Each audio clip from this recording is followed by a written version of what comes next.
Então, pessoal, hoje nós iremos falar sobre as manifestações locais e sistêmicas da inflamação, tá?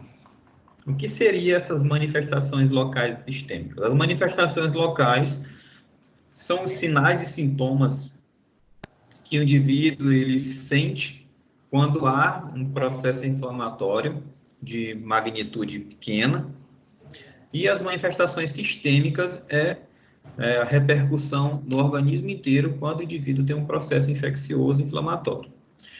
Então, manifestações locais são todas as reações inflamatórias agudas e elas são caracterizadas por alterações vasculares e também por infiltração de leucócitos. Então, os vasos sanguíneos, eles sofrem alterações, né? E também os leucócitos que estão na corrente sanguínea, eles tendem a migrar para o local inflamado, né, no intuito de combater o agente infeccioso. Então, dependendo da gravidade da reação, dependendo do processo inflamatório, né, e isso existem vários fatores que vão influenciar, como causa específica, local, né, do processo inflamatório e o envolvimento que introduzem variações, isso pode gerar manifestações locais ou manifestações sistêmicas. Essas manifestações, que são esses sintomas, eles podem variar de um simples edema, né, uma inflamação, um inchaço do local que está inflamado, e também formação de exudatos. Os exudatos são líquidos que são liberados durante o processo inflamatório, tá? Por exemplo, quando você tenta espremer uma espinha, né, e aquela espinha não quer sair, ela fica inflamada, ela começa a liberar um líquido, né? Esse líquido é chamado de exudato, tá? E dependendo dessa inflamação, ela pode gerar um abscesso, que é aquela bolsa de pus, né? Ou até um processo de ulceração, né? De degeneração tecidual. De forma característica, essa resposta inflamatória aguda envolve principalmente a produção de exudato, que são esses líquidos, né, que são produzidos no local inflamatório, né, na fase aguda. Exudatos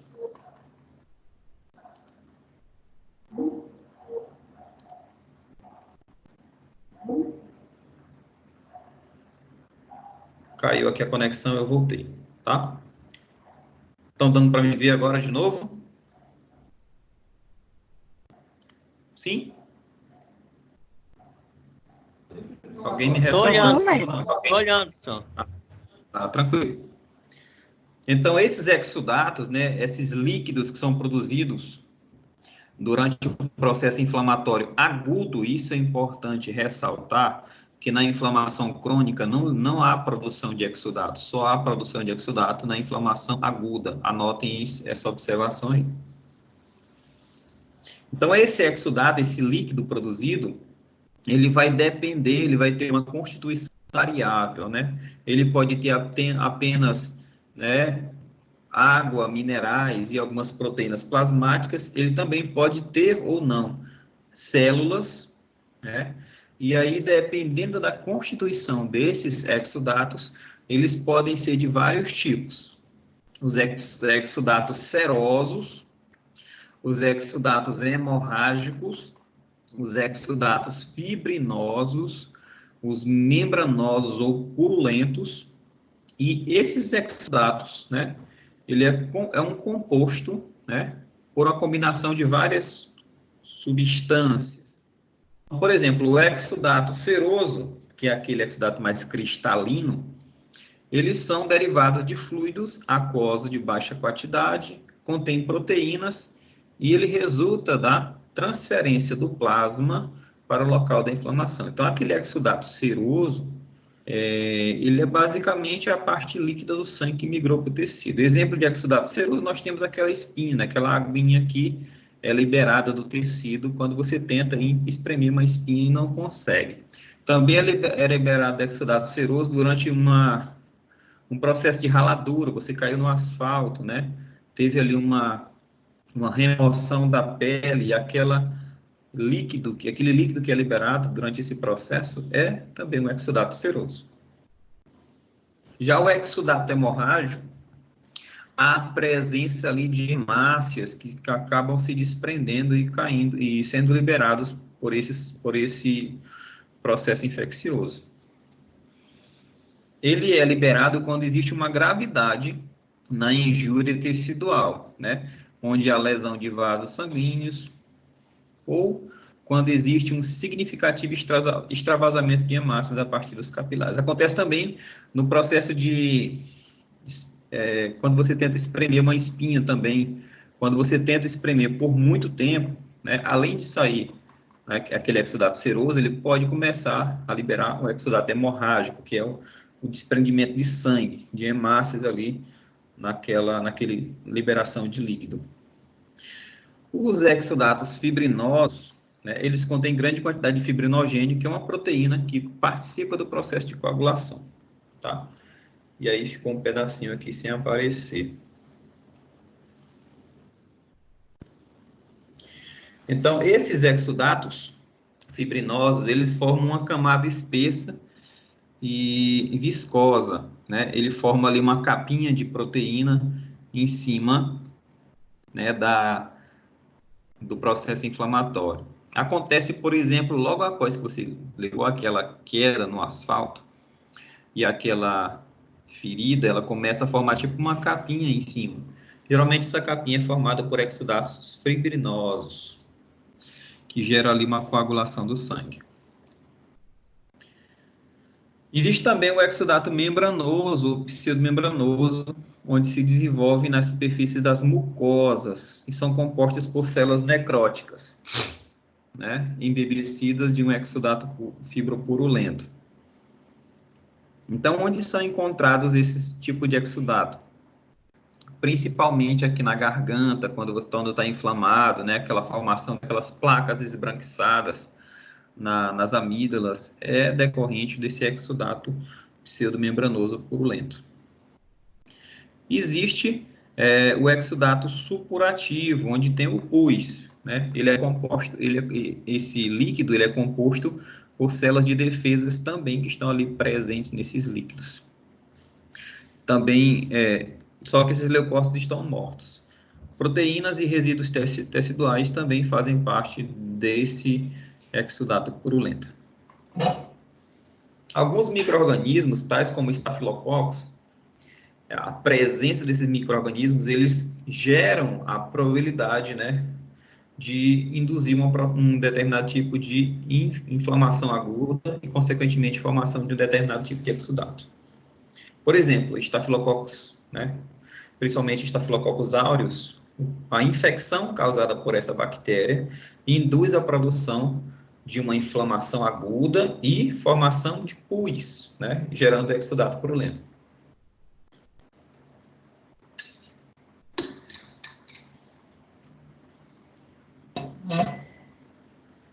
Então, resumindo aí os exudatos.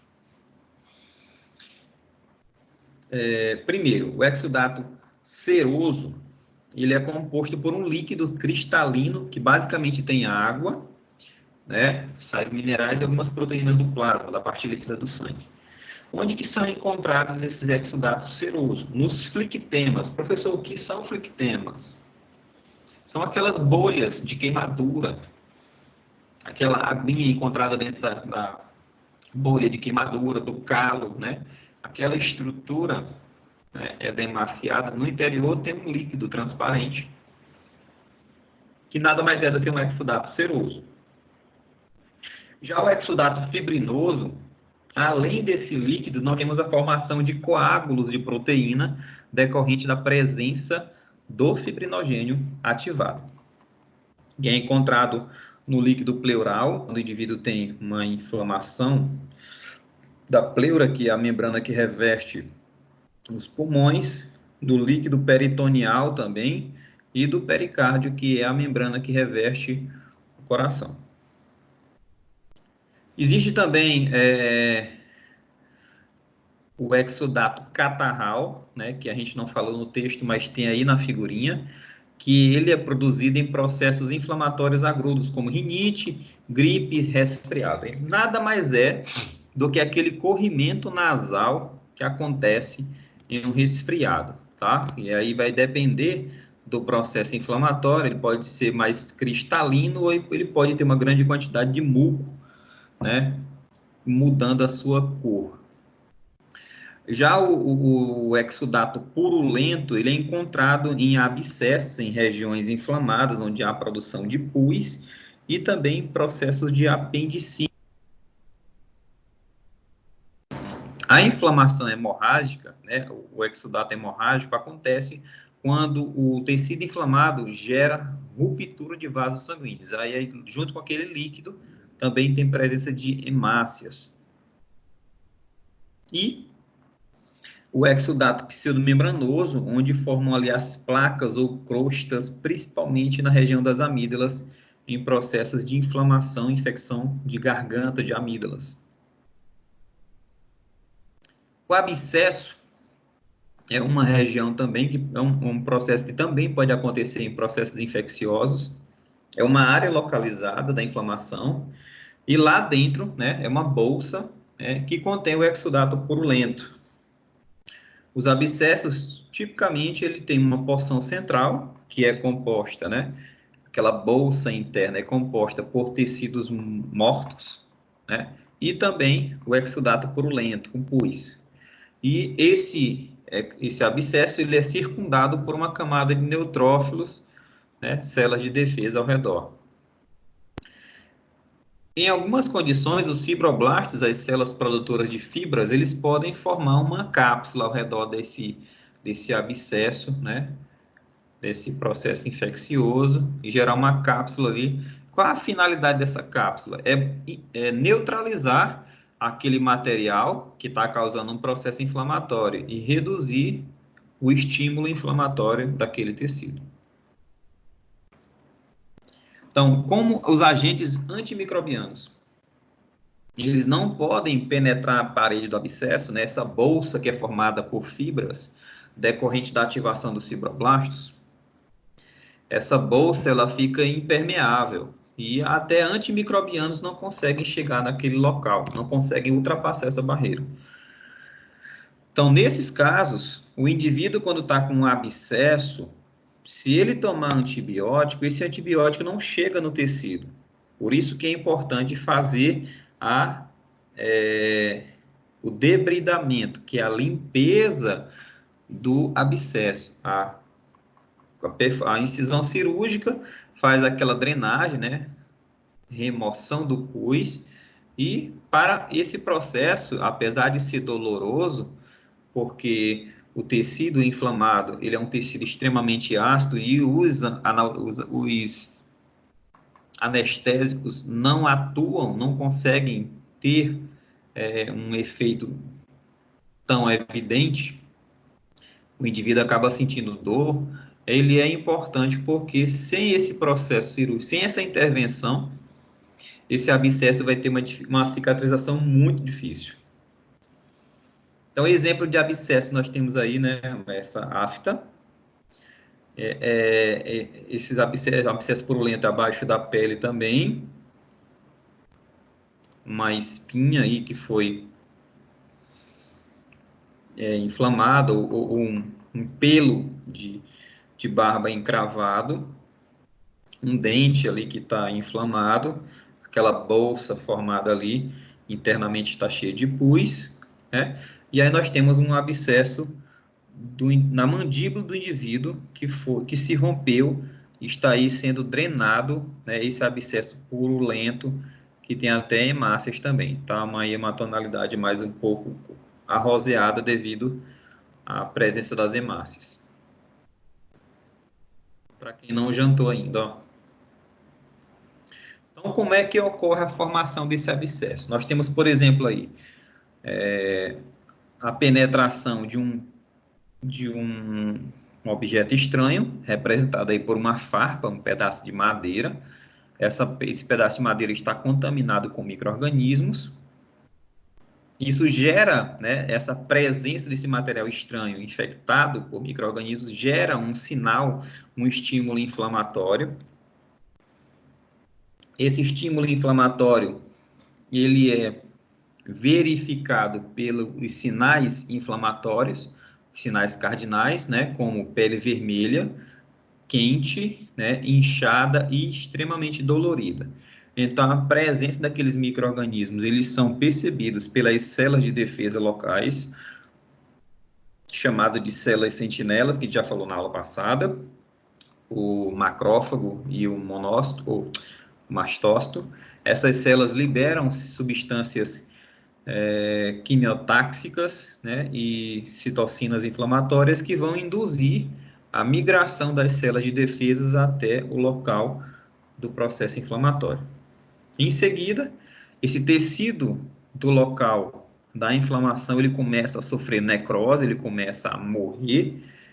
Mesmo assim, nós temos várias células de defesa que estão atacando bactérias e estão morrendo nesse processo.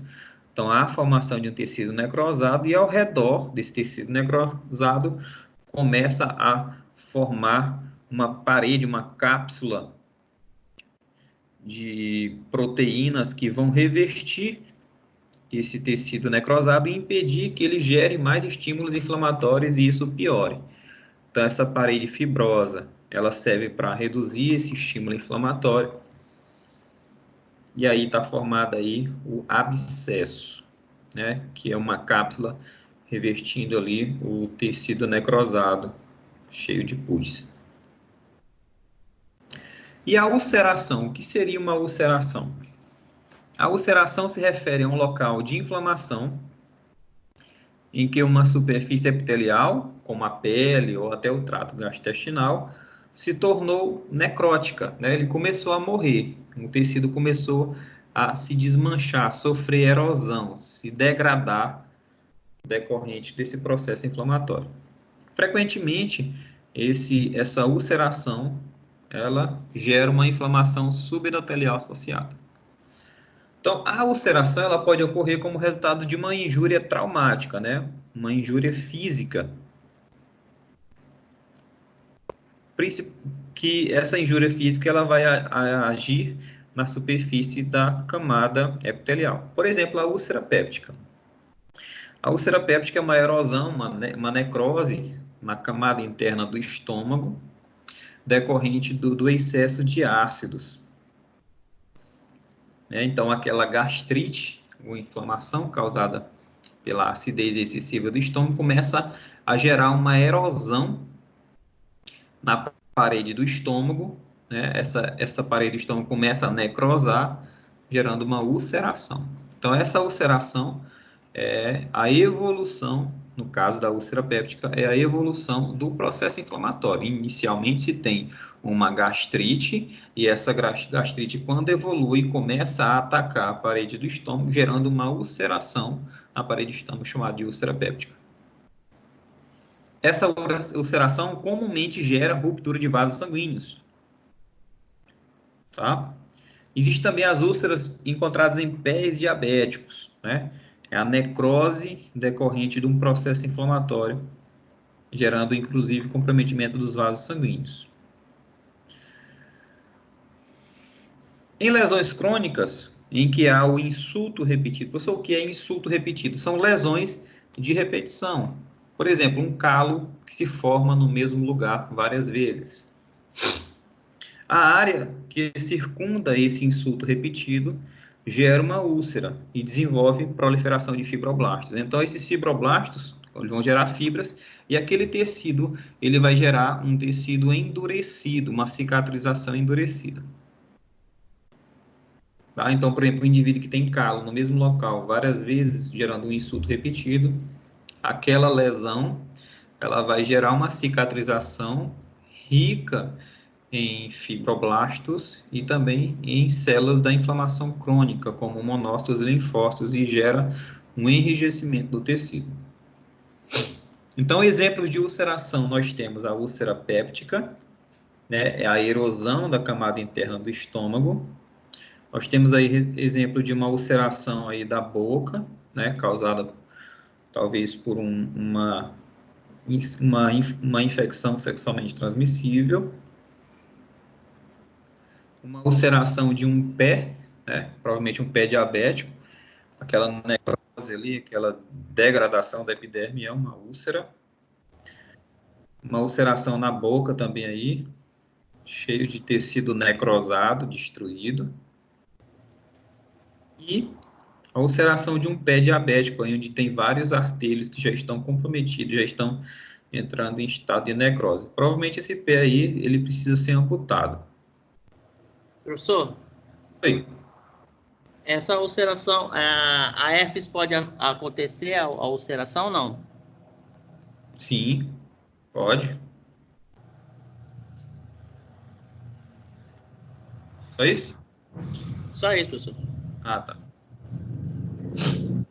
Então, a gente viu da inflamação crônica, né? A inflamação crônica, uma característica da inflamação crônica é que o tecido ele apresenta grande quantidade de neutrófilo.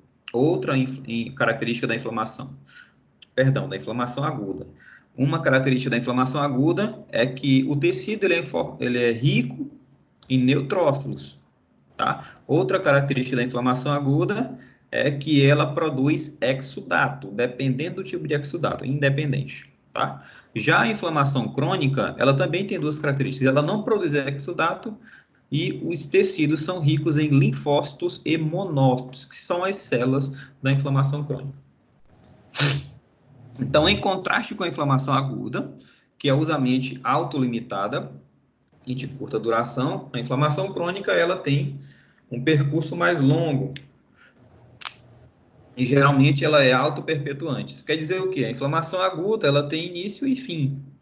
Já a inflamação crônica não, ela pode ter um início, mas ela pode durar muito tempo, porque ela é autoperpetuante, ela induz a sua continuidade. Então, essa inflamação crônica ela pode durar semanas, meses ou até anos no indivíduo. Ela pode se desenvolver, essa inflamação crônica, como resultado de um processo inflamatório agudo. Então, ou seja, a inflamação crônica, ela pode ser uma evolução de uma inflamação aguda. Então, o tecido, ele sofre uma inflamação, inicialmente aguda, e essa inflamação aguda, ela vai se transformando, ela vai evoluindo para uma inflamação crônica. Tá? Então, ou então ela pode ser iniciada a partir de respostas latentes de baixo grau que falham em provocar uma resposta aguda. Então, aquele objeto estranho que não gera um sinal inflamatório muito grande, ele pode induzir uma inflamação crônica de imediato, de início, tá? Então, alguns objetos que são praticamente inertes, a presença dele dentro do tecido pode não gerar uma inflamação aguda. Ele vai induzir uma inflamação crônica, porque ele gera uma resposta de baixo grau. Então, são características da inflamação crônica. Primeiro, é uma infiltração de células mononucleares, como eu falei para vocês. Um tecido com inflamação crônica, ele vai ter principalmente monócitos e linfócitos. Silêncio, doutor. Isso distingue, por exemplo, da inflamação aguda, né? Na inflamação aguda, nós temos principalmente neutrófilos como principal célula de defesa no tecido. A inflamação crônica também, ela induz a produção de fibroblastos, é uma célula do tecido conjuntivo, e esse fibroblasto, ela produz muita fibra e gera um endurecimento do tecido, o tecido fica rígido. Comparado com a inflamação aguda, a inflamação crônica, ela gera a produção de fibroblastos, mas a inflamação aguda, ela faz o quê? Ela produz exudato, líquidos. Como resultado da inflamação crônica, o risco de formação de cicatriz e também formação de deformidades é maior do que na inflamação aguda. Então, isso é um ponto negativo para a inflamação crônica. As cicatrizes, né, que são o tecido de substituição, quando ele fica mal formado, que ele fica visivelmente, esteticamente mal feito, ele gera uma deformidade na pele, decorrente da deposição exagerada de matriz extracelular, formando uma cicatriz. E esse tecido, geralmente, ele tem redução na sua funcionalidade. Então, os agentes que provocam inflamação crônica, eles são tipicamente infecções persistentes e de baixo grau. São micro-organismos que geram a inflamação baixa ou substâncias irritantes, que são incapazes de penetrar profundamente ou de se propagar rapidamente. Exemplo: quais são as causas de inflamação crônica? Os corpos estranhos, como o talco, né, quando você tem um ferimento, e esse ferimento, né, principalmente no pé, né, e ali adentra talco, o talco ele é, né, formado ali por amido, e aquele amido ele é um corpo estranho, mas ele não gera um processo inflamatório tão forte, então ele pode gerar uma inflamação crônica. Sílica, né, que são grãos encontrados somente em grãos de areia. Então, por exemplo, tem algumas pessoas que sofrem uma queda, um ferimento, e esse ferimento ele acaba se contaminando com grãos de areia. E ele acaba sendo cicatrizado, mas aquele grão de areia ele permanece no interior do tecido, gerando uma inflamação crônica.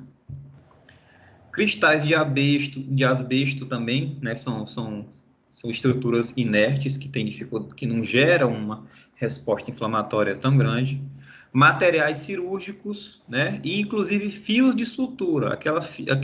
Tem alguns fios de sutura que eles são utilizados para suturar internamente uma cirurgia, por exemplo. Mas aquele fio, apesar, muito embora ele seja uma substância que não seja indutora da inflamação, né, tão forte, ele é um corpo estranho, ele acaba estimulando uma inflamação crônica.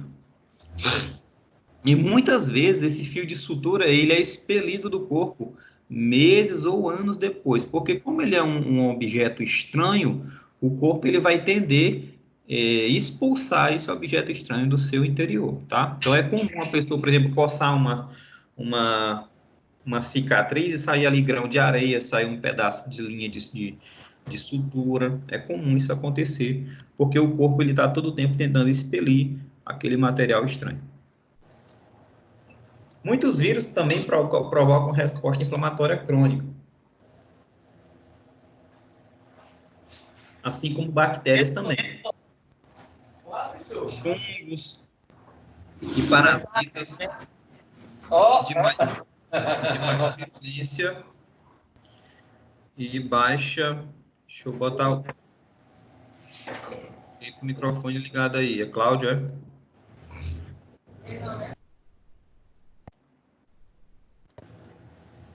Então, exemplo de bactérias que causam inflamação crônica, nós temos o Mycobacterium tuberculosis. A tuberculose, o foco infeccioso nos pulmões, geram, né, necrose tecidual e geram endurecimento do tecido, tá?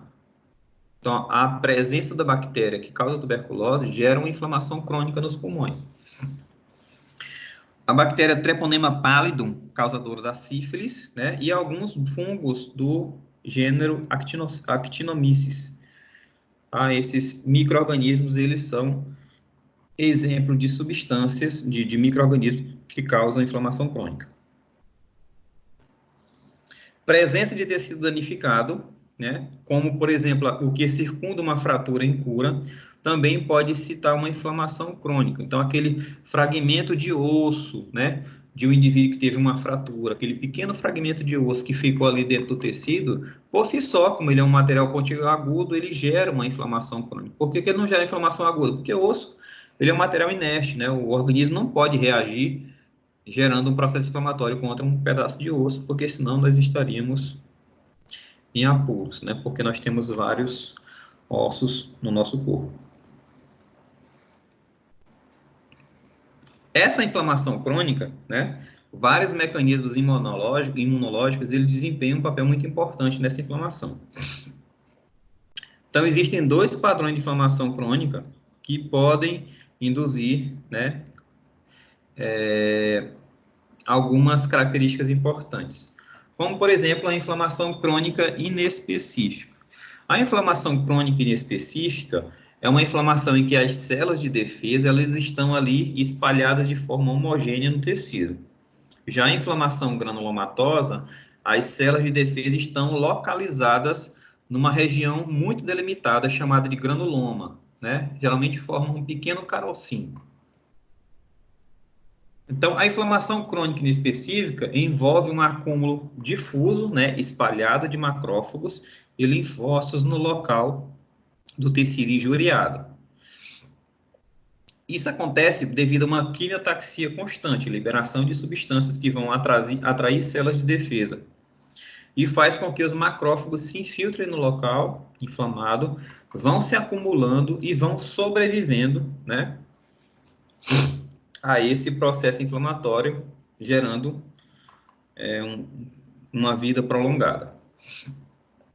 Em decorrência da presença desse macrófago, vários macrófagos ali no tecido, isso induz a produção a multiplicação de fibroblastos, que são células da matriz extracelular do tecido conjuntivo. E esses fibroblastos eles começam a produzir, né, proteínas do matriz extracelular, gerando uma cicatriz.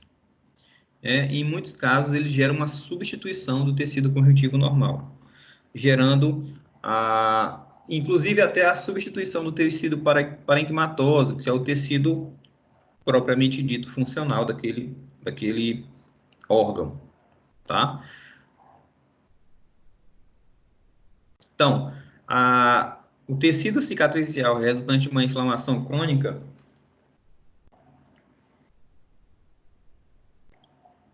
do intestino, ele causa um estreitamento do lume intestinal, tá? Então, quando o intestino ele sofre uma inflamação crônica, esse tecido vai ficando cada vez mais espesso, mais grosso, e isso reduz o espaço interno do intestino, dificultando ali o trânsito das fezes. Já a inflamação granulomatosa é uma forma distinta de inflamação crônica. As células elas ficam, né, localizadas em uma região muito pequena, de 1 a 2 milímetros de tamanho, né, decorrente de um amontoado de macrófagos e linfócitos, gerando aquela estrutura rígida chamada de granuloma. Os macrófagos, eles começam a se modificar, tá? O que acontece? Os macrófagos, em algumas condições, eles podem sofrer uma formação que a gente chama de sincício. O que é um sincício? Um sincício é uma mitose incompleta.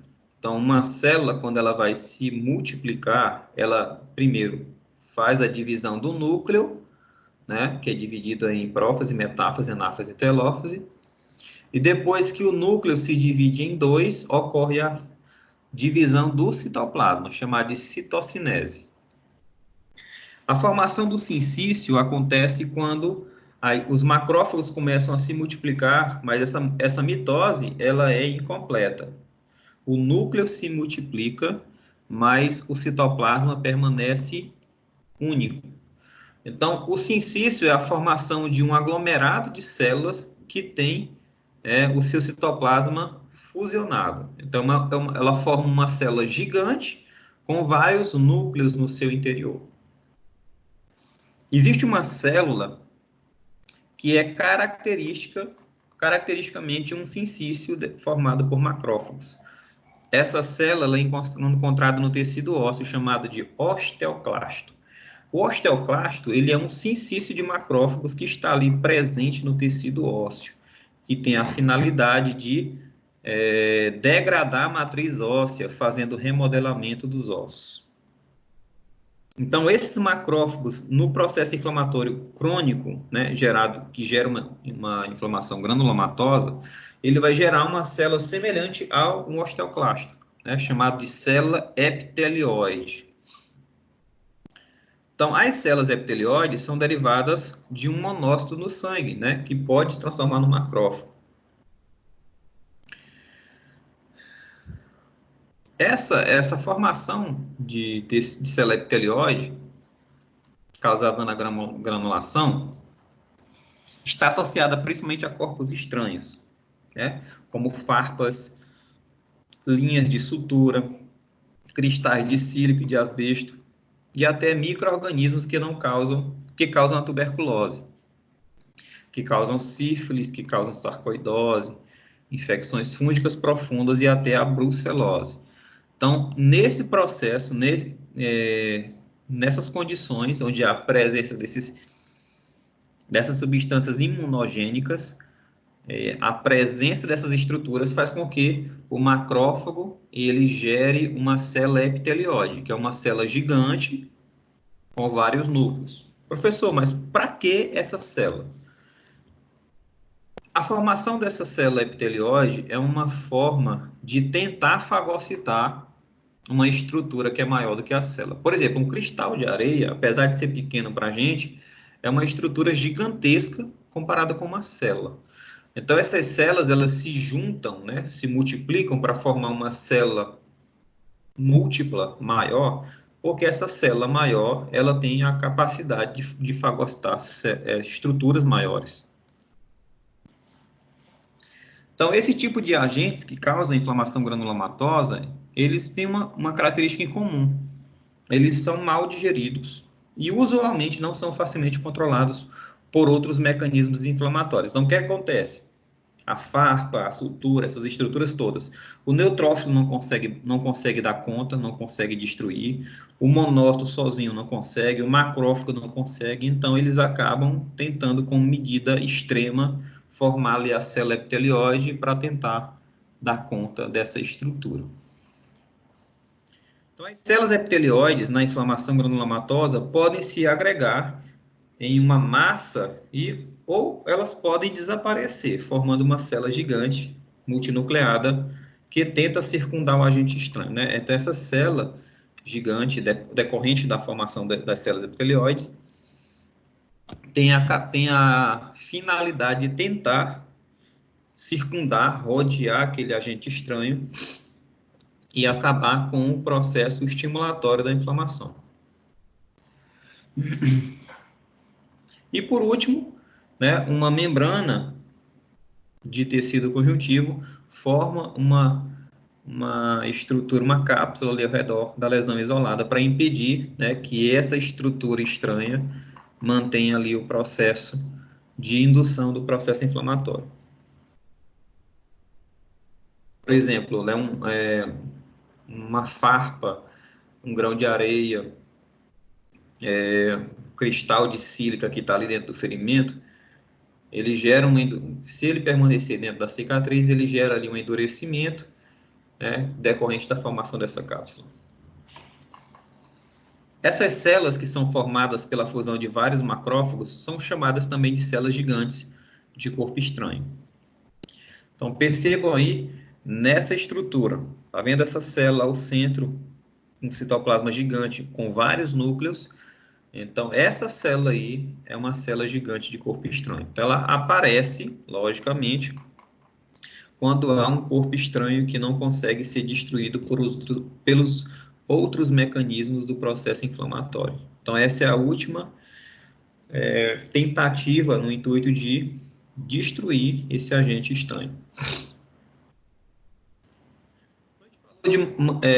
Nas aulas anteriores, a gente falou de manifestações locais do processo inflamatório, né, que são os sinais inflamatórios, né, dor, calor, rubor, tumor e perda da função. Hoje nós iremos falar sobre as manifestações sistêmicas da inflamação. Quando o processo inflamatório ele tem uma repercussão grandiosa, o organismo todo pode manifestar sintomas de que tem algum processo inflamatório em curso no organismo. Então, sobre condições ideais, né, a resposta permanece confinada na sua área localizada. Então, quando a inflamação ela é de pequeno porte, o local inflamado vai ficar isolado naquele tecido ali. Mas, em alguns casos, quando a injúria local é muito intensa, algumas substâncias químicas, né, algumas substâncias, algumas citocinas inflamatórias, elas podem cair na corrente sanguínea e induzir efeitos no organismo inteiro. Essas manifestações sistêmicas, né, do organismo inteiro, elas incluem resposta de fase aguda, né, que é uma série de sintomas que o indivíduo vai manifestar, alteração na contagem de leucócitos, o indivíduo ele vai ter principalmente uma leucocitose decorrente de uma infecção e também febre, tá? Então, são esses sintomas aí que o indivíduo ele manifesta. Inflamações agudas e crônicas, elas podem ser localizadas ou podem se estender para o sistema linfático e gerar uma reação sistêmica. Então, a resposta de fase aguda. Resposta de fase aguda, que é uma das manifestações sistêmicas, é uma série de efeitos do organismo todo que acompanham o processo inflamatório. Dentre eles, nós temos aí a febre. Então, essa resposta de fase aguda, ela começa dentro de algumas horas ou alguns dias após o aparecimento da inflamação ou infecção. Inclui a alteração de proteínas plasmáticas. Então, existem algumas proteínas que, em processos inflamatórios, ela aumenta a concentração plasmática, tá? Essas proteínas são chamadas de proteínas de fase aguda. Essas proteínas, normalmente, elas são produzidas pelo fígado e elas têm função de defesa. Então, se o organismo está sofrendo uma invasão por micro-organismo, é natural, normal, que o fígado aumente a produção dessas células, dessas proteínas de defesa para melhorar a resposta e o combate a esse agente infeccioso. Outra coisa que acontece é a alteração na queima, né, de gordura, principalmente na musculatura esquelética. Quando o indivíduo está com um processo infeccioso, uma doença, é comum o indivíduo começar a queimar gordura, né? E essa gordura queimada gera uma quantidade de energia grande, e essa energia é utilizada pelo organismo para combater os micro-organismos. É comum o indivíduo, quando está com uma doença infecciosa, inflamatória, ele perder peso, principalmente massa gorda, por conta disso. Ele vai ter um equilíbrio negativo do nitrogênio, ele vai liberar muito metabólico de nitrogênio, e ele vai ter uma elevada sedimentação de eritrócitos. O que é que acontece? O indivíduo com processo inflamatório, as hemácias dele vão começar a se juntar, formando o que a gente chama de hemácias em rouleau. Essas hemácias em rouleau, como elas ficam empilhadas, elas acabam sedimentando mais rápido. Existe uma grandeza, um exame laboratorial chamado de velocidade de hemossedimentação. Esse exame, ele marca a velocidade em que as hemácias elas vão decantando, elas vão sedimentando. Essa velocidade ela está aumentada em processos inflamatórios. Por quê? Devido à formação das hemácias em rouleau, elas ficam mais pesadas e elas acabam indo para o fundo do tubo mais rapidamente. Outra coisa que acontece na resposta de fase aguda é o aumento das células de defesa no sangue. Então, o indivíduo que tem leucocitose, aumento de leucócitos de células de defesa no sangue, é característico de um indivíduo com um processo inflamatório infeccioso. Essas respostas de fase aguda são induzidas pela liberação de citocinas inflamatórias lá no local da inflamação, principalmente pelo efeito dessas 3 citocinas inflamatórias, a interleucina 1, a interleucina 6 e o fator de necrose tumoral alfa, ou TNF-alfa. Essas 3 substâncias, quando caem na corrente sanguínea, elas vão agir lá no hipotálamo, uma região do cérebro que controla a temperatura do corpo, e vai induzir a formação da febre, que é um dos sinais mais óbvios de inflamação. Se o indivíduo está com febre, ele tem um processo inflamatório infeccioso no corpo dele. É uma resposta comum. Por que isso acontece? Porque os micro-organismos patogênicos, eles se multiplicam na temperatura ótima de 37 graus Celsius. Por isso que eles são adaptados a gerar infecção. A temperatura ideal para eles se multiplicarem é a temperatura do próprio corpo. Então, a 37 graus Celsius, os micro-organismos que causam doenças, eles se multiplicam muito rápido. Mas quando o indivíduo ele sofre um aumento da temperatura, uma febre, isso dificulta a multiplicação de micro-organismos. Então, é um mecanismo de defesa do nosso corpo, aumentar a temperatura para barrar a multiplicação dos micro-organismos. Só que uma febre muito elevada é prejudicial. Febre acima de 40 graus Celsius pode gerar a morte do indivíduo. Então, a interleucina 1 e outras citocinas inflamatórias, elas vão estimular, por exemplo, a medula óssea a produzir células de defesa, principalmente neutrófilos, e até a liberação de neutrófilos imaturos, que a gente chama de bastão neutrofílico. Outras manifestações de resposta de fase aguda incluem anorexia, né? Um indivíduo que está doente, que está com febre, que está com o corpo inflamado, né, infeccionado, ele tem anorexia, que é a perda do desejo de comer, ele fica sonolento, dorme bastante, sente mal-estar, né? Tudo isso é causado pela alta concentração de interleucina 1 no corpo dele, tá? E também a ação do fator de necrose tumoral alfa no sistema nervoso central. Outra condição que gera, decorrente do aumento da concentração de interleucina 1, interleucina 6 e fator de necrose tumoral, é a alteração metabólica. Então, o indivíduo ele vai começar a queimar proteína do músculo esquelético para fornecer aminoácidos, e esses aminoácidos serão utilizados para produzir proteínas e melhorar a resposta imunológica. E também utilizado para fazer a cicatrização, o reparo tecidual.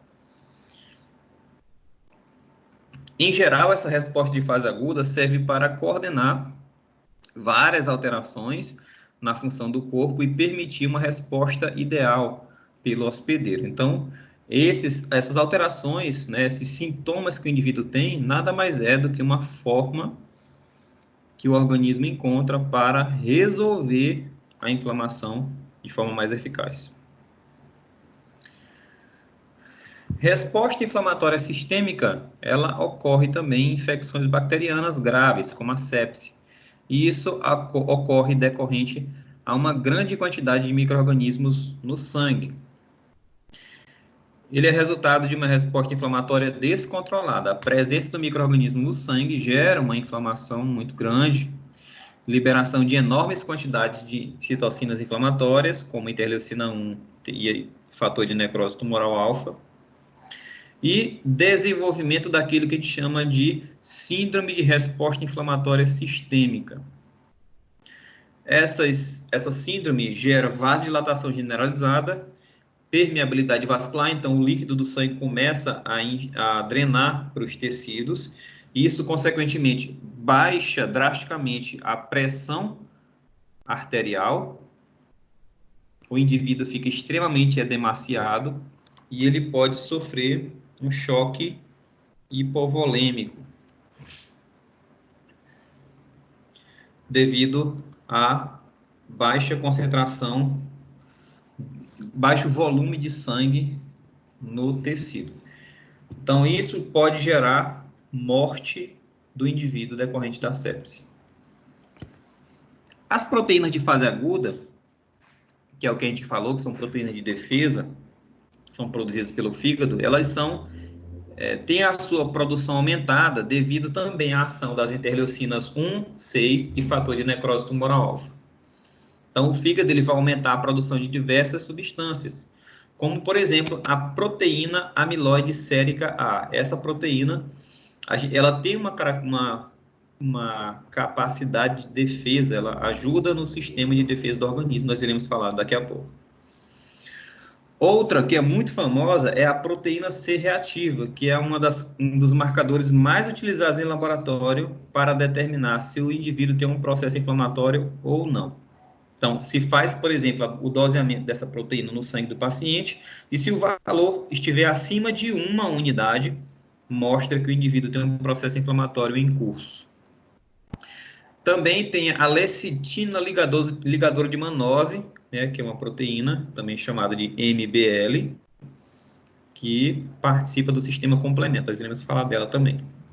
E o fibrinogênio. O fibrinogênio é uma proteína que está ali associada à coagulação do sangue, né? E aumento da quantidade de fibrinogênio no sangue também é um mecanismo de defesa. Além dessa, nós temos também a ferritina. A ferritina é uma proteína que armazena ferro em vários tecidos. Então, em processos inflamatórios, o fígado aumenta a produção de ferritina, essa ferritina vai ficar armazenada nos tecidos, e a função dessa ferritina é retirar o ferro do sangue para armazenar nos tecidos, reduzindo a concentração de ferro circulante. Por que isso é importante? Porque vários micro-organismos, para se multiplicarem, precisa de ferro, né? Um ambiente rico em ferro. E se o organismo produz ferritina, esse ferro ele sai da circulação e vai ser depositado nos tecidos, reduzindo assim a capacidade de multiplicação, de proliferação dos micro-organismos patogênicos.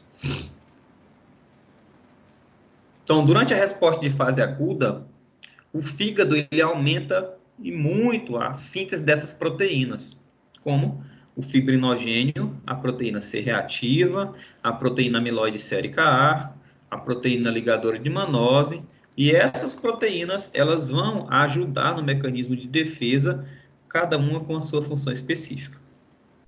A síntese dessas proteínas ela é estimulada, como a gente viu, principalmente devido a altas concentrações de fator de necrose tumoral alfa, de interleucina 1, né, e interleucina 6.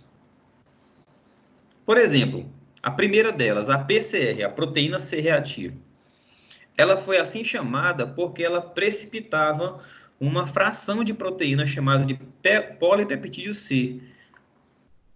E essa proteína, ela foi encontrada em bactérias do tipo pneumococcus, que causavam pneumonias. A função da PCR é considerada protetora, ela é uma proteína de defesa, porque ela se liga à superfície do patógeno, desse micro-organismo, e esse micro-organismo não consegue se locomover, ele fica inerte, e esse micro-organismo parado, ele é mais facilmente destruído pelas células de defesa. Então, ela funciona como uma espécie de cola que adere à superfície do patógeno e facilita a ação das células fagocíticas de defesa. Então, quando o indivíduo ele não está tendo um processo inflamatório, o organismo dele, mesmo assim, produz pequena quantidade de PCR para manter o sistema de vigilância. O organismo ele não pode baixar a guarda, ele não pode ficar com a sua defesa comprometida. Então, o fígado, mesmo em processo, em estado de saúde, ele mantém uma quantidade pequena de síntese de PCR. Só que quando ele está em processo inflamatório, essa quantidade de PCR aumenta drasticamente para auxiliar no combate, né, de agentes infecciosos. Recentemente, né, tem se estudado as proteínas de alta sensibilidade, que são marcadores mais sensíveis para processos infecciosos. E elas também estão sendo utilizadas como marcador para risco aumentado de infarto do miocárdio, em pessoas que têm uma doença arterial coronariana. Então, essa doença arterial coronariana, ela é uma doença inflamatória. Quando o PCR ultrassensível está elevado nesses indivíduos, indica que ele tem uma alta probabilidade de ter um infarto do miocárdio. Então, acredita-se que a inflamação que envolve as placas de gordura, chamada de placas ateroscleróticas, encontradas nas artérias, possam predispor o indivíduo à trombose e ao infarto do miocárdio. Então, como essas placas, ela é um processo inflamatório, se esse processo inflamatório está muito elevado, ele tem um alto risco dessa placa se romper e formar um coágulo, gerando assim uma obstrução do vaso sanguíneo, isquemia do músculo cardíaco. Então, o fígado, quando ele é estimulado, né, também as células inflamatórias, eles vão induzir a produção de PCR, e essa PCR tem a função de quê?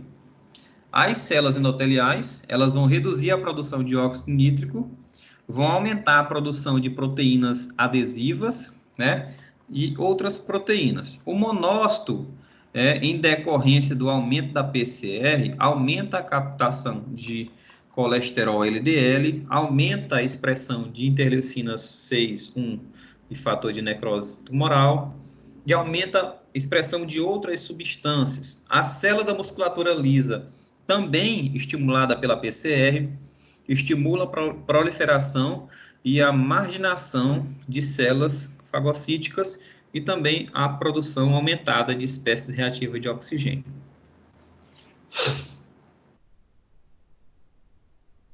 Outra proteína de fase aguda é a proteína amiloide sérica A, ou SAA, né? Essa sigla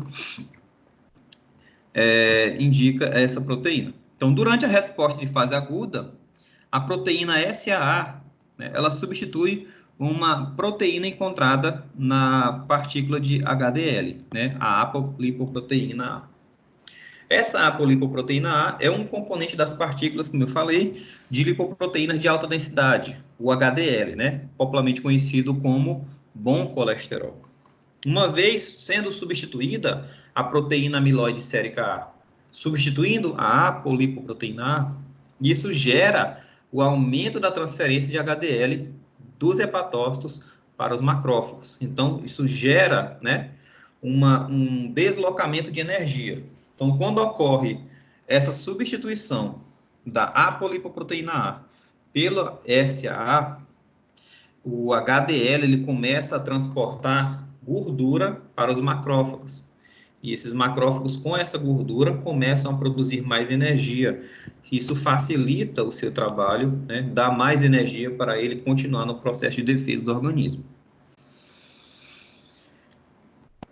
Outra proteína de defesa de fase aguda é o fibrinogênio.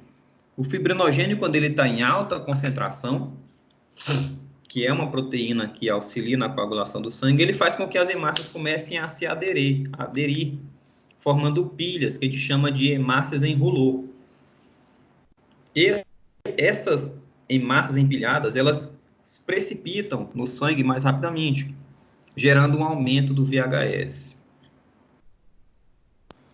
E essa, como eu falei, é a base para a taxa de sedimentação dos eritrócitos. Então, o VHS vai estar aumentado em indivíduos inflamados, porque há um aumento da síntese de fibrinogênio, e esse fibrinogênio induz a precipitação das hemácias, a empilhamento das hemácias.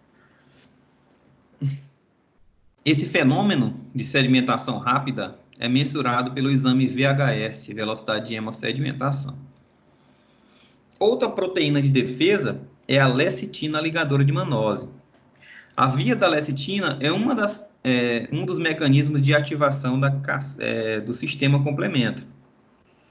O sistema complemento é uma reação em cadeia de proteínas que estão no plasma que vai auxiliar o sistema de defesa do organismo.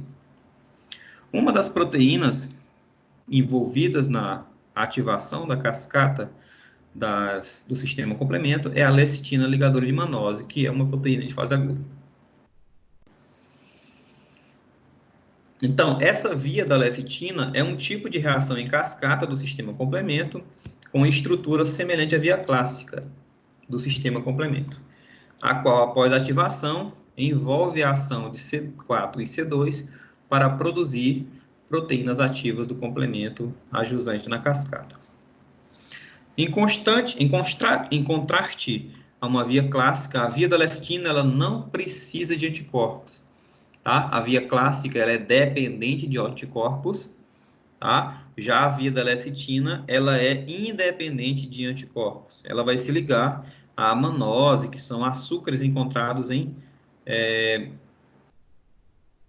superfície de bactérias, principalmente. Então, basta a presença da manose, a presença desse açúcar na superfície da bactéria, para que a lecitina ligadora de manose sofra uma aderência na parede da bactéria e ative a cascata do sistema complemento. Então, nessa via da lecitina, essa proteína, a MBL, se liga à manose, que é um açúcar encontrado, né, nos micro-organismos. Entre os alvos dessa proteína, né, essa proteína, essa MBL, ela consegue reconhecer a manose em alguns micro-organismos como Salmonella, Listeria, Neisseria, alguns fungos patogênicos como Candida albicans, Cryptococcus neoformans e até alguns vírus como HIV-1 e o vírus sincicial respiratório. Essa proteína, ali, a MBL, é uma proteína que pertence à família das colectinas, que é produzida no fígado e é capaz de iniciar a cascata do complemento, ligando-se à superfície de patógenos.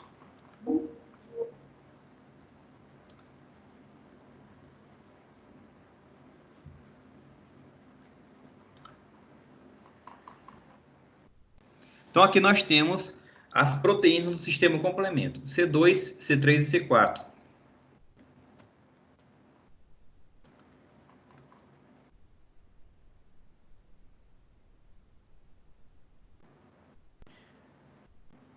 Essas substâncias... fechou.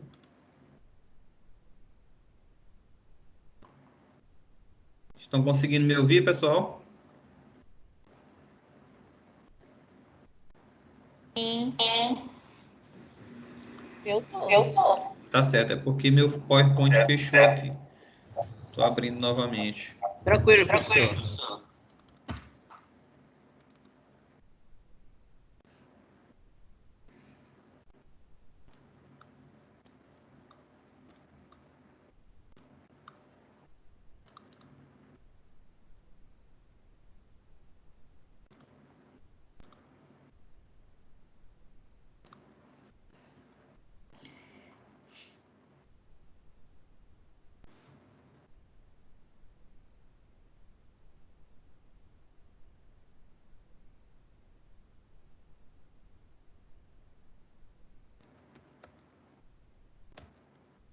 Então, aqui nós estávamos falando sobre as proteínas do sistema complemento. C2, C4, C3, elas podem ser ativadas pela via clássica, mas essa via clássica ela depende da presença de anticorpos. Ela pode ser ativada pela via alternativa, que é uma amplificação da via clássica, ou elas podem ser ativadas pela via das lecitinas. E aí, a lecitina, para ser ativada, a via das lecitinas precisa da presença da proteína ligadora de manose, que vai se ligar a esses carboidratos aqui da superfície da bactéria, tá? Nós temos aqui os carboidratos, a superfície encontrada nas... E ela vai ser reconhecida por essa proteína chamada de MBL, tá? Essa é a via das lecitinas que depende da proteína MBL, tá? Mas como que isso acontece? Nós vamos ver aqui uma animação da via de ativação desse sistema complemento. Primeiramente, a via clássica do sistema complemento. Como que acontece? Como a gente falou para vocês, ela é dependente de anticorpos. Esses anticorpos eles vão se ligar à superfície da bactéria, do micro-organismo, reconhecendo algumas proteínas na superfície. Após o reconhecimento dessas proteínas de superfície, o que vai acontecer? As proteínas encontradas no sangue, né, C1, C1, as porções C1R e C1S vão reconhecer esse anticorpo. Utilizando as estruturas C1R e C1S, elas vão sofrer uma ativação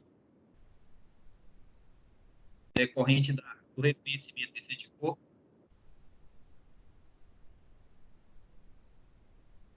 E essa estrutura ativada começa a quebrar proteínas do sistema complemento que estão no sangue. Por exemplo, proteína C4. Proteína C4, vai encontrar esse complexo ativado, ela vai se quebrar em duas partes. C4A e C4B. O C4A, ele volta para a corrente sanguínea, e o C4B se liga na superfície do trocógeno.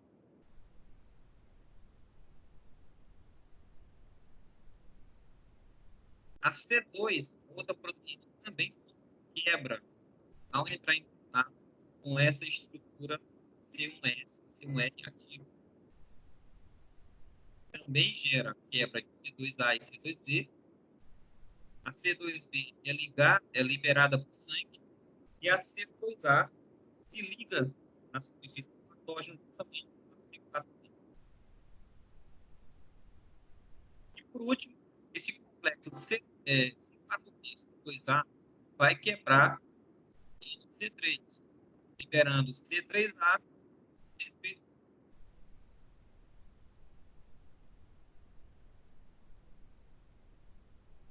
A estrutura C3A, ela vai cair na corrente sanguínea, C3B vai inserir esse complexo C4B, C2A, C3B. E essa estrutura, né, junta, ela vai ter a ciência.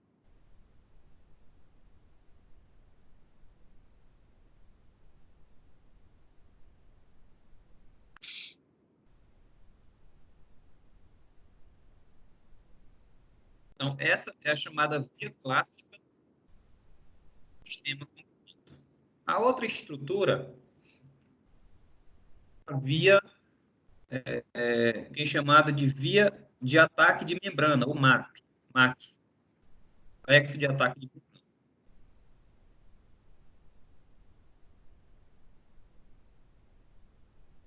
Então, depois que aquele complexo C4B, C2A, C3B foi formado, ele começa a ativar a estrutura C5, proteína C5, quebrando essa proteína C5 em C5A, C5B.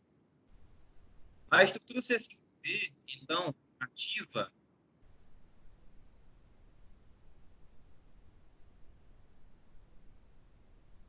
ela vai se juntar com outras proteínas do sistema complemento, chamadas C6 e C7. A junção dessas três proteínas vai se aderir na parede, na membrana do patógeno. Ela vai, então, se unir com a proteína C8 e C9,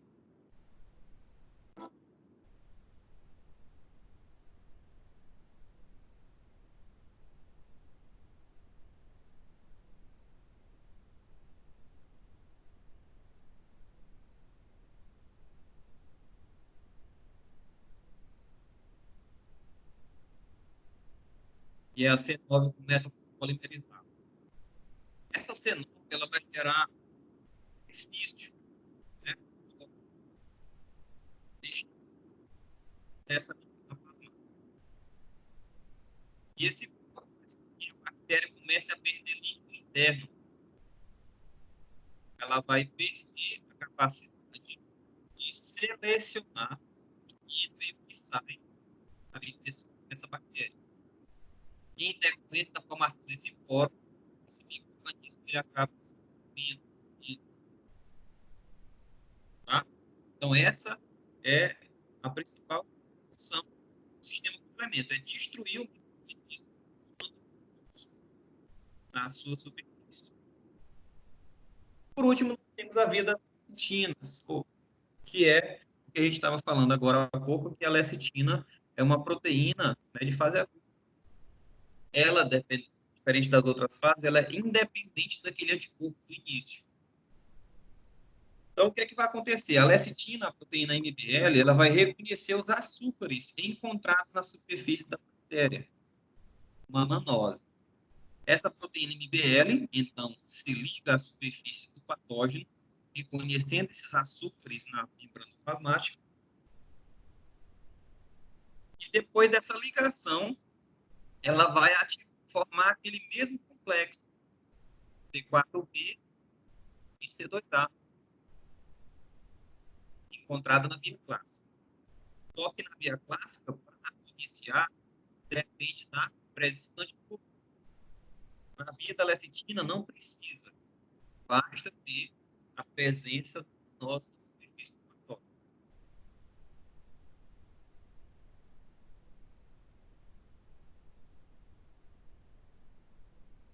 E aí, essa estrutura C4b, C2a, vai ativar o C3, do C3, C4b, C2a, C3b, mesma forma encontrada na via clássica.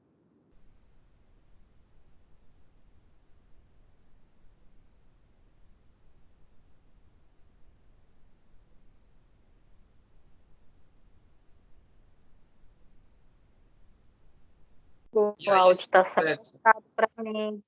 rapidinho, Não só tô para terminar aqui. No conseguindo. caso, esse complexo vai ativar a C5 e a C5 vai iniciar um outro processo, que é a ligação com a Professor, C6, C7, C8. Oi. o seu áudio tá cortando. É só pra mim, será? Alguém mais tá escutando isso? Tá sentindo? Não, Jefferson, para mim tá cortando também. Para mim também Pra está mim cortando. Tá cortando. Eu não entendi essa parte que o senhor falou, porque estava cortando muito. Dá para repetir? Qual? A da lecitina É, ou todo o vídeo? é todo aquele videozinho que o senhor colocou. Os três ou só o último? Não, a Esse partir do... videozinho aí que tá tipo uma folha de caderno, professor. Isso aí que começou a falhar aqui para mim. eu não estou porque eu conseguindo passei- ouvir. Não, é porque eu passei, são 3 vídeos. Sim, alguns primeiros tava dando de escutar, só que depois começou a travar. Tá, então é a última fase, a via da lecitina. Vou voltar. Para mim foi todo esse que aparece aquele, tipo um caderninho. Não entendi nada do que o senhor falou. Para mim também, Silvia, foi esse caderninho aí todinho que começou a travar. Então, talvez pode ser por conta do vídeo, do áudio do vídeo. Mas eu posso passar esses vídeos para vocês. Eu tenho ele no meu computador. Eu posso passar ele para vocês. Tá bom? Mas eu não entendi, foi a explicação dele.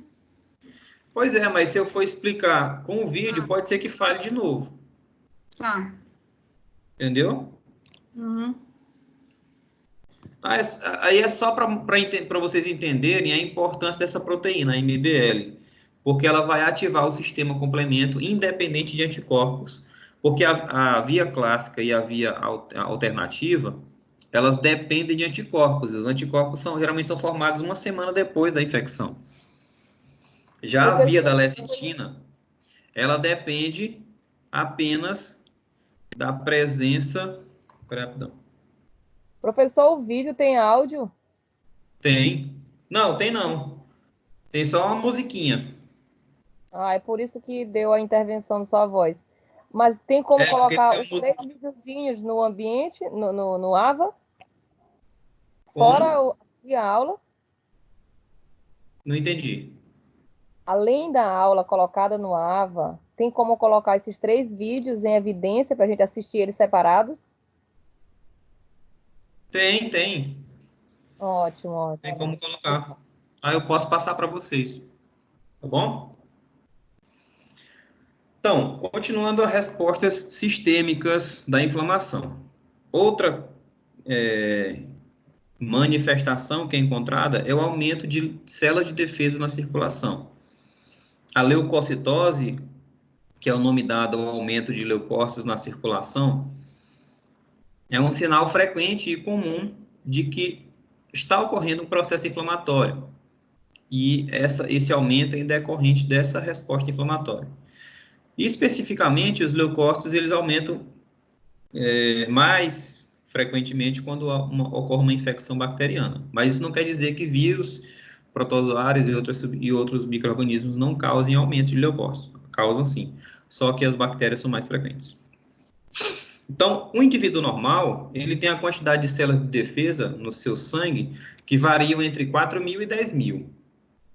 Quando o indivíduo tem um processo inflamatório, esse número pode aumentar para 15.000, 20 ou até bem mais, 40, 50, 60, depende da gravidade da inflamação. Essas células de defesa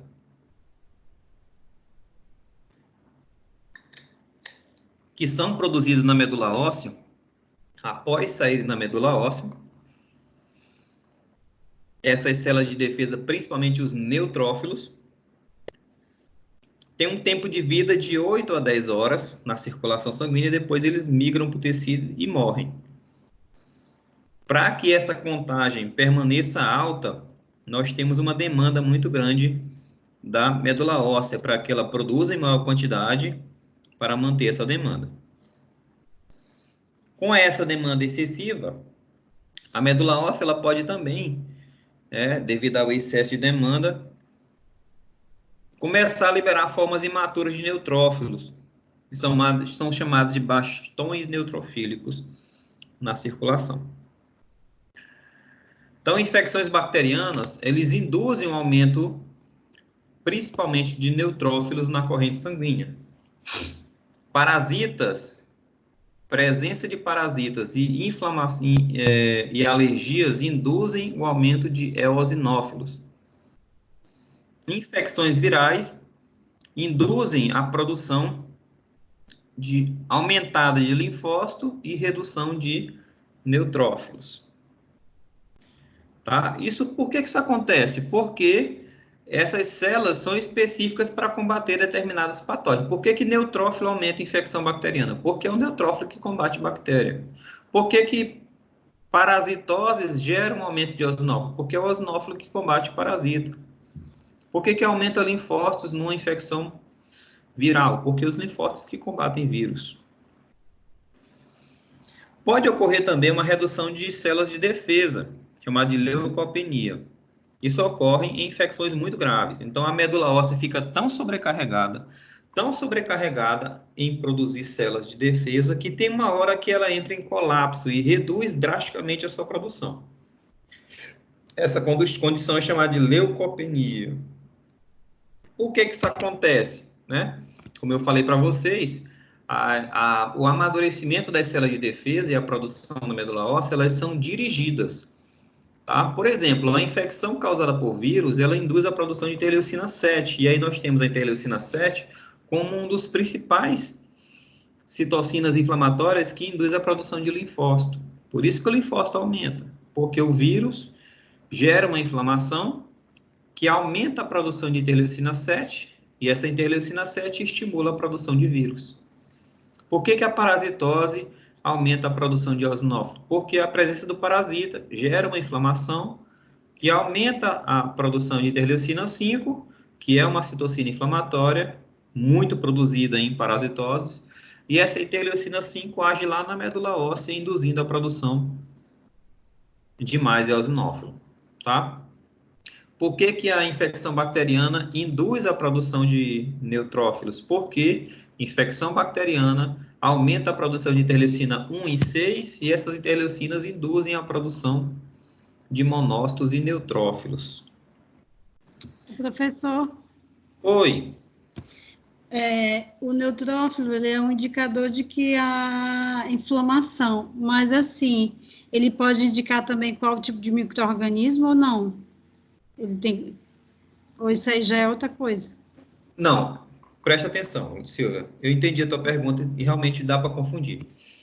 O neutrófilo, no tecido inflamado, ele indica uma inflamação aguda. Agora, o aumento de neutrófilos na circulação sanguínea indica infecção bacteriana. Deu para entender? Porque quando eu falo inflamação aguda, eu estou olhando o tecido. Sim. É o tecido inflamado. celular. Se tem muito neutrófilo, é uma inflamação aguda. Se tem muito monócito e linfócito, é inflamação crônica. Agora eu estou falando de taxas de células no sangue, no hemograma, tá? Se tem aumento de neutrófilo, é inflamação causada por bactérias. Se tem aumento de eosinófilo, inflamação causada por parasita ou uma alergia. Aumento de basófilo, alergia. Aumento de linfócito, provavelmente infecção viral. Ok. O neutrófilo, além de combater micro-organismos, ele tem uma ação muito interessante que foi descoberta mais recentemente, que é a produção das NETs. Tá? Mas o que são NETs, professores?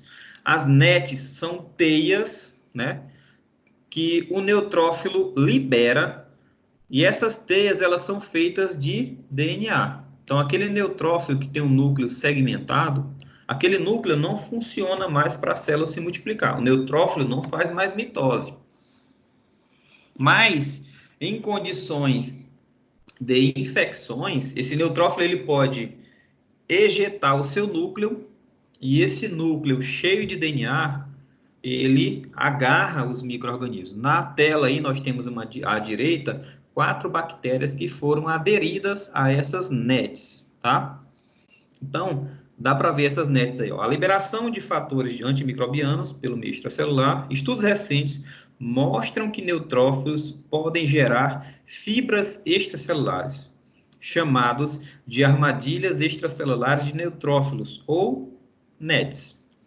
As NETs são formadas pelos componentes dos grânulos e do núcleo, que desarmam, anulam os fatores de virulência e destroem as bactérias. Diversos estudos indicam que as NETs são presentes em grande quantidade de sítios inflamatórios. Então, dá para ver essas teias em grande quantidade no tecido inflamado, porque é o neutrófilo que libera. Existem algumas inflamações específicas, né, das inflamações sistêmicas. Uma delas é a linfadenite. É o entumecimento do linfonodo, tá? O que são linfonodos? São estruturas do sistema imunológico, né? São órgãos linfóides secundários que têm a capacidade, a finalidade de armazenar células de defesa. Esse aumento, né, do tamanho dos linfonodos acontece em processos inflamatórios graves. E no interior é chamado de íngua. Eu creio que muitos de vocês já devem ter ouvido falar dessa palavra, íngua. Então, a inflamação aguda, localizada, e a inflamação crônica, elas podem gerar a ativação das células de defesa e o recrutamento dessas células de defesa para os linfonodos mais próximos, né? Esses linfonodos são responsáveis por drenar essa área infectada. Por exemplo, se o indivíduo tem uma inflamação no pé, o mais comum que ocorra uma linfadenite dos linfonodos da coxa, aqui da virilha, chamado de linfonodos inguinais. Se o indivíduo tem uma inflamação na mão, pode ocorrer linfadenite nos linfonodos subaxilares, que são os mais próximos da mão.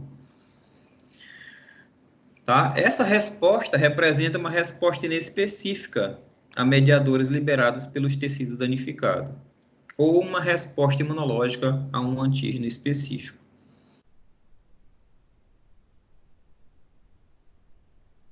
Associados a inflamações bacterianas.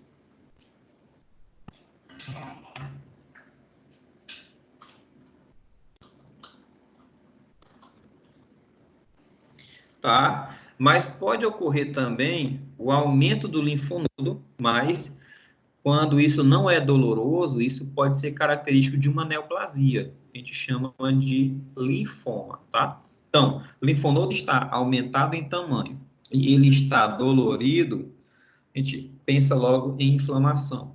Se o linfonodo está aumentado, mas não está dolorido, isso pode ser um linfoma.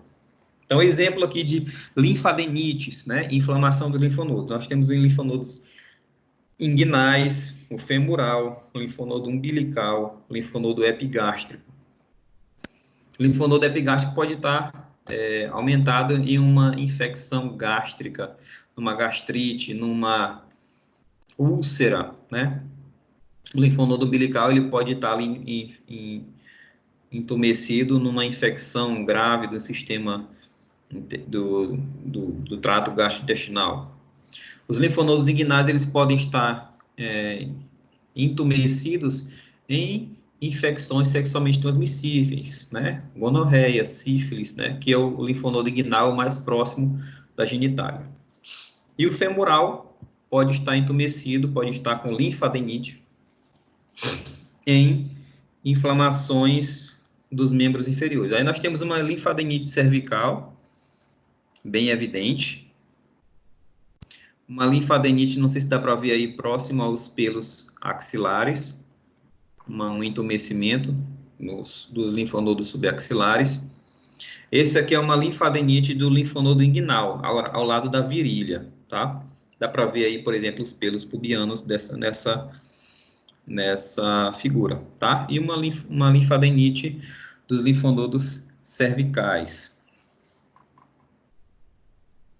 Aqui é só para mostrar para vocês as etapas as etapas celulares durante o processo inflamatório, né? Os processos de marginação, adesão, rolamento, diapedese, ativação e fagocitose, lá da nossa primeira aula, tá?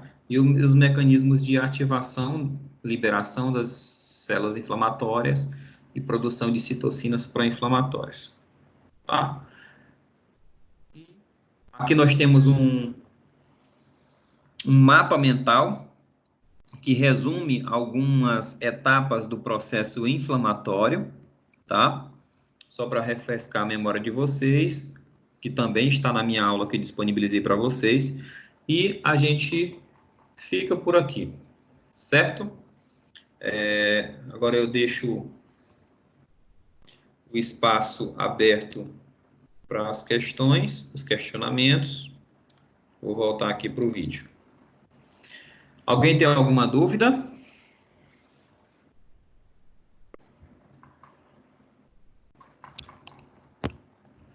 Não? Professor, Diga aí, meu irmão.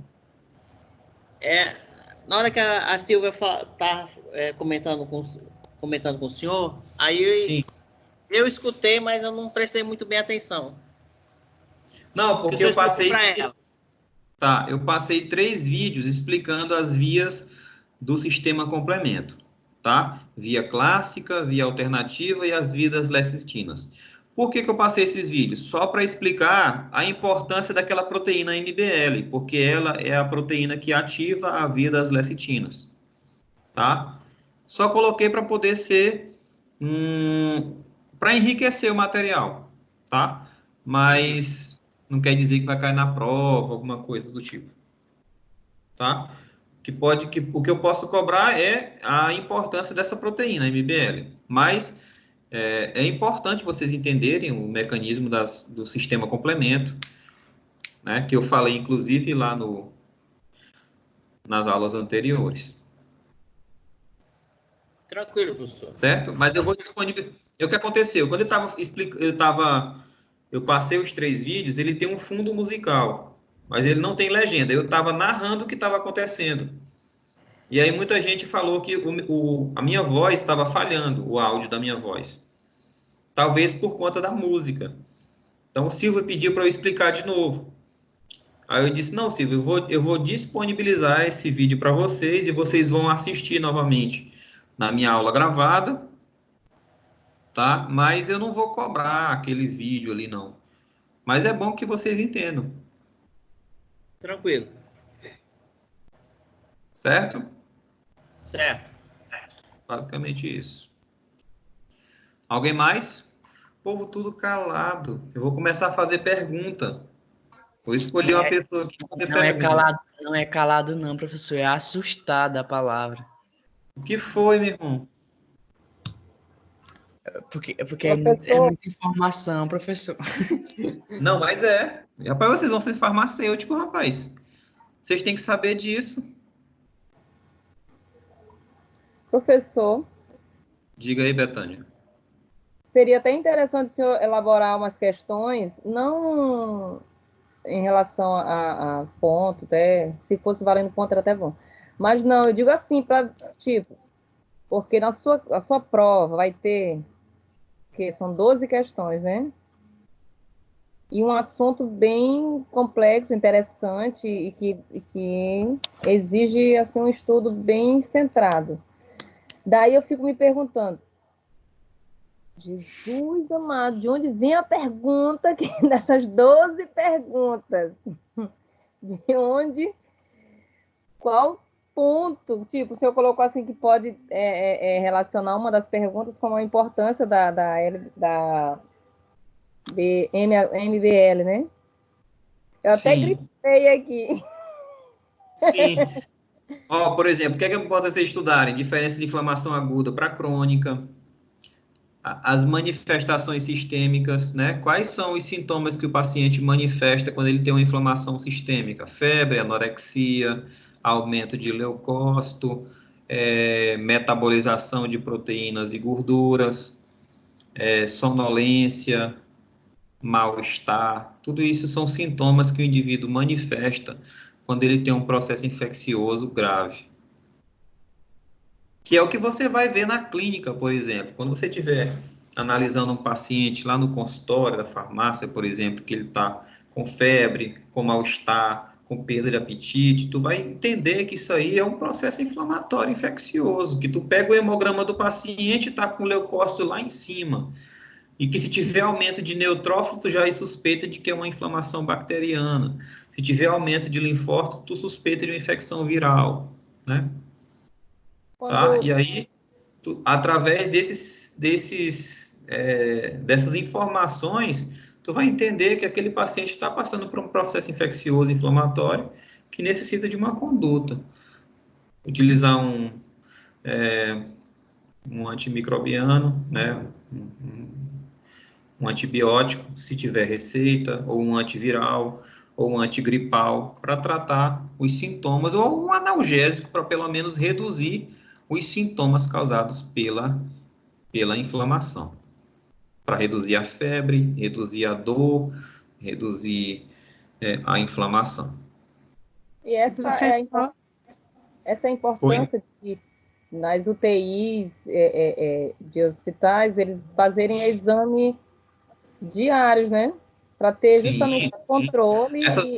Essas proteínas todas, MBL, fibrinogênio, PCR, SAA, todas elas são doseadas através do sangue do paciente, no plasma do paciente. Se essas proteínas estiverem aumentadas, indica que o fígado está reagindo a um processo inflamatório.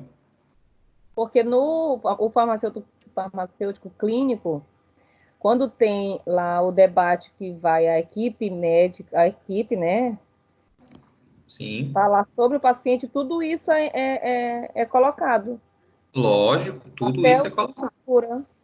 E aí tu tem que estar com isso na Exato. cabeça para poder entender o que está se passando no paciente. Ok. Silvia, pode falar.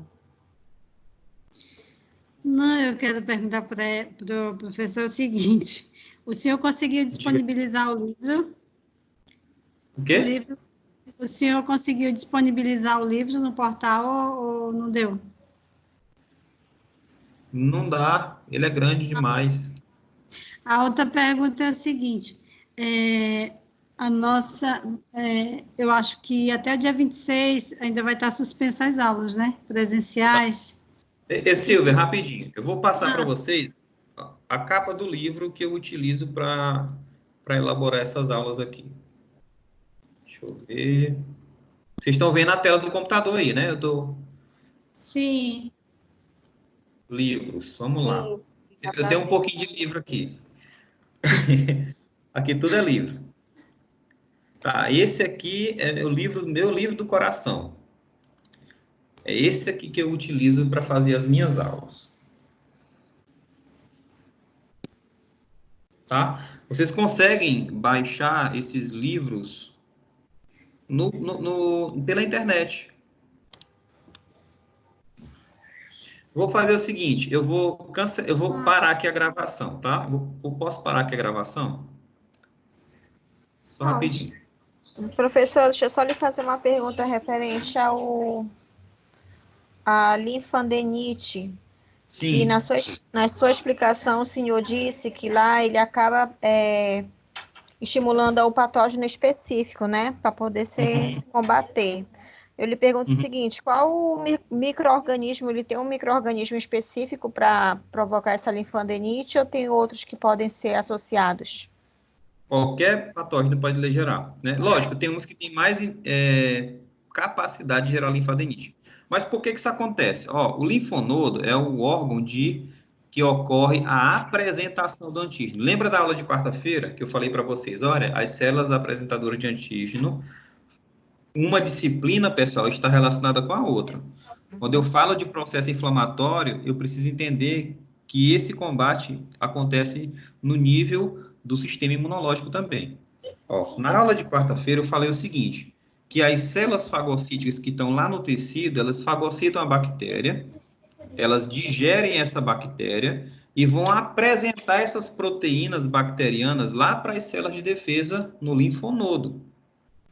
Tá? Então, essa apresentação acontece no linfonodo. Então, se eu tenho um monte de micro-organismo no meu pé, por exemplo, que está causando uma infecção, e eu tenho um monte de células fagocíticas ali, fagocitando esse micro-organismo, um monte dessas células estão indo via vaso linfático até os linfonodos femorais, apresentando essas proteínas para as células de defesa. E aqueles linfócitos que reconhecerem essa proteína e reagirem a ela, vão combater esses micro-organismos, produzindo anticorpos e também produzindo linfócitos reativos. Ok. Isso pode ser ocasionado tanto por bactérias